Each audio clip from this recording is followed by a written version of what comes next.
একদিন মাওলানা জালালউদ্দিন রুমিকে প্রশ্ন করা হয়েছিল যে বিষ কি।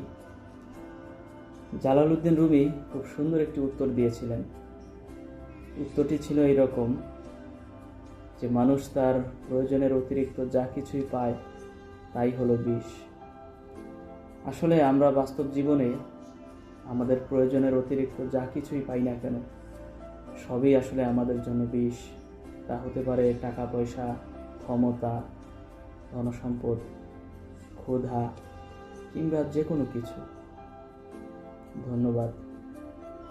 একদিন মাওলানা জালালউদ্দিন রুমিকে প্রশ্ন করা হয়েছিল যে বিষ কি। জালালউদ্দিন রুমি খুব সুন্দর একটি উত্তর দিয়েছিলেন। উত্তরটি ছিল এইরকম যে মানুষ তার প্রয়োজনের অতিরিক্ত যা কিছুই পায় তাই হলো বিষ। আসলে আমরা বাস্তব জীবনে